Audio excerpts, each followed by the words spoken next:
Jakes. And we decided in one of the times he was there, it was going to be his birthday. I was able to convince my mother to let me drive her car as I didn't have a vehicle.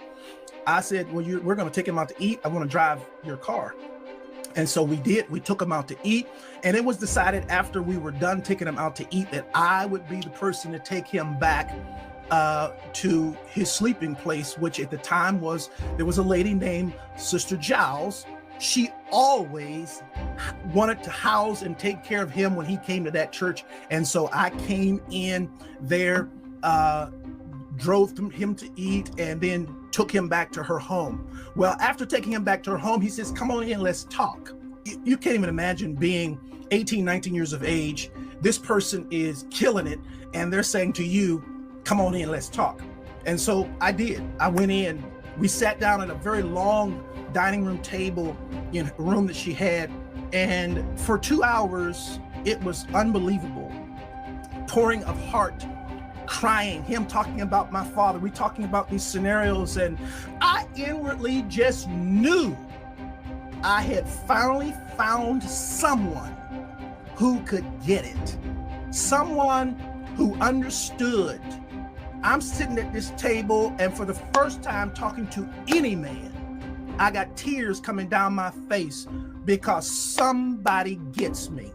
Somebody understood what I was going through.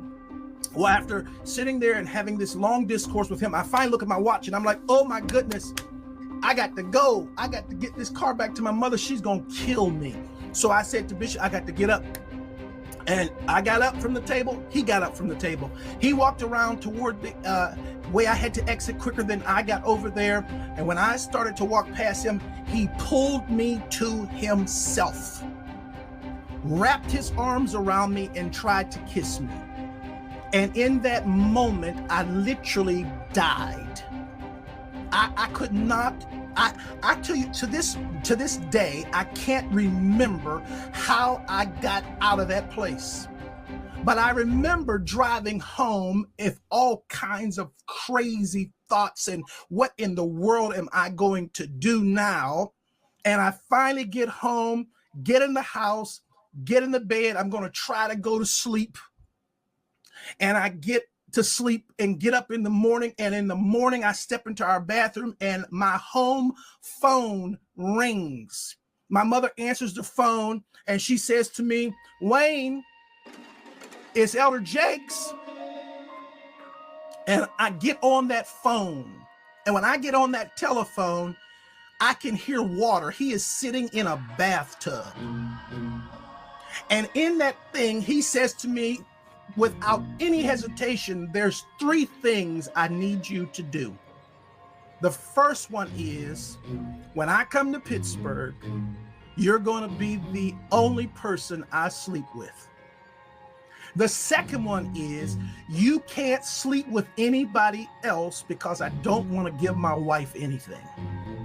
And thirdly, I will take care of you the rest of your life. I can't to this day remember how I got off that phone, but I do know I made a decision that I wasn't going to the service that night. And eventually I told my mother, I'm not going to go to the service tonight. She says, no, no, no. You know, we got a rule in this house. If we go, you go. I never told her what he had done.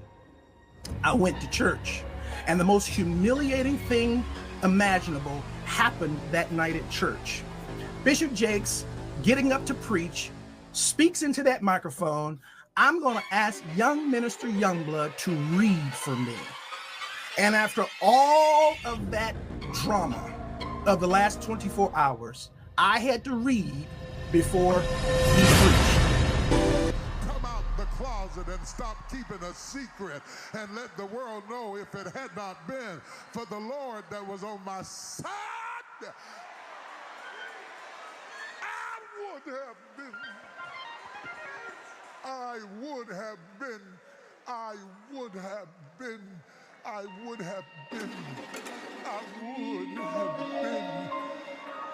swallowed up. Have you ever been swallowed up? Have you gone through a time of swallowing where everything was overwhelming and you were at your wit's end? That is my point of view.